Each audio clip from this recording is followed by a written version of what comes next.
Hello friend, सखी सहेली किचनमध्ये तुमचं मनापासून स्वागत आहे। आज फुटाण्याच्या डाळीचे लाडू बनवायचे आहे। याच्यात लागणारं साहित्य आहे हे 1 कप खारीक पावडर आहे आणि याच कपानं सगळं प्रमाण आहे। हे फुटाणे आहे ते 1 कप, हा गूळ आहे, हे तूप, हे बदाम आणि हे शेंगदाणे, हे सर्व आता याचे पावडर करून घेऊया। मिक्सरमधच्या भांड्यात टाकते आहे, सगळे पावडर करून घ्यायची। खारीक पावडर तर आहेच ही तयार, तुम्ही खारीक वापरली तरीही चालते तशी, त्यानंतर पावडर करून घ्या किंवा तुम्ही काजू वगैरे वाढवू शकता, तुम्हाला आवडीनुसार ड्रायफ्रूट तुम्हाला जे लागणार आहेत ते तुम्ही घेऊ शकता। मी आता फुटाणे आणि शेंगदाणे हे बारीक करून घेते। फुटाणे घालून घेऊन यापेक्षा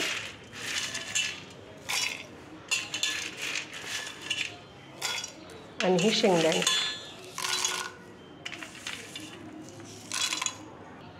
फुटाणे शेंगदाणे घातलेले। आता घालते बदाम आणि याची बारीक आता पावडर करून घ्यायची। आणि हे लाडू खूप छान बनतात आणि हे पौष्टिकसुद्धा आहेत, लहान मुलांना तर खूप आवडीचे आहेत हे लाडू।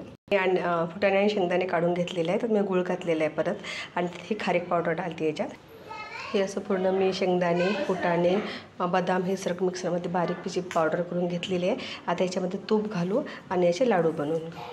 थोडं थोडं तूप घालायचं, जसं लागतील तसं, आणि याचे लाडू बनवू। हे मिक्स करू। हे बघा, असे आपण छोटे छोटे असे लाडू याचे उळून घेऊया। हे लाडू खूप पौष्टिक असतात, लहान मुलांसाठी तर खाण्याला खूप छान येते लाडू। हे बघा तयार आहेत आपल्या 10 ते 15 मिनटात होणारे फुटाण्याचे पौष्टिक लाडू। हे पावसाळ्यात नक्की करून पहा आणि मुलांना खायला द्या, हे खूप छान लाडू बनतात। एक वेळ नक्की ट्राय करून बघा आणि माझ्या चॅनलला लाईक आणि सबस्क्राईब करा। Thank you for watching.